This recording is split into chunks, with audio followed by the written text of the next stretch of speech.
আসসালাম, কি খবর ভাই মিন্টু ভাই, ভালো আছেন? আছি আলহামদুলিল্লাহ ভাই, ভালো আছি ভাই। খবর টবর কি দেখেন ভাই?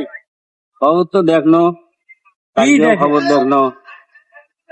এই তো নির্বাচন সামনে হবে, জুন থেকে ডিসেম্বরের মধ্যে নির্বাচন হবে। ডক্টর ইউনূস নির্বাচন এখন রোড ম্যাপ করে দিলে নির্বাচন হয়ে গেল।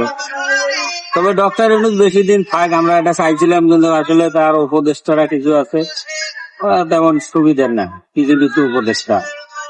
এই হিসেবে নির্বাচন তাড়াতাড়ি হয় ভালো হয়, বুঝেছে কি? যেন দেশে আইন শৃঙ্খলা যেরকম কোনো বোঝা যাচ্ছে না, ঠিক আছে কি? মানে বিধি দিচ্ছে একটা অবস্থা, কার কথা কায় শোনে, কারো কথা তো কায় শোনে না, ঠিক আছে কি? ভাই স্বরাষ্ট্রমন্ত্রী যেগুলো পদক্ষেপ নেওয়ার কথা, ও কোনো পদক্ষেপ কই, ওইরকম মানে কোনো পদক্ষেপ নাই।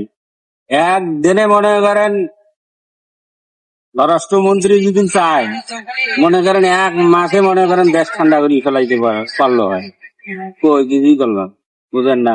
উপদেষ্টারা আসলে ওইভাবে ওরা মানে নিজের মনে করিয়েও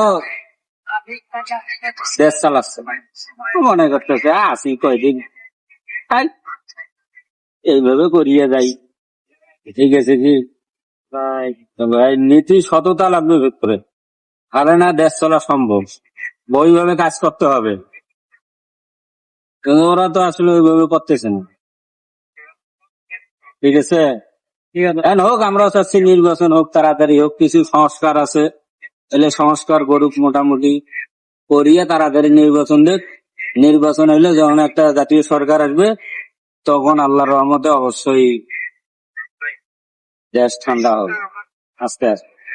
তবে হাসিনা তো পালাইছি, এই গেছে কি আনিয়ে বিচার করার দরকার। ওই যত মানুষক মারছে, গুম করছে, খুন করছে, এগুলো বিচার হওয়ার দরকার ভাই, বুঝছেন? ঠিক কথা বলছেন। এই ভাই আপনি ভিডিও করেন নাকি? এই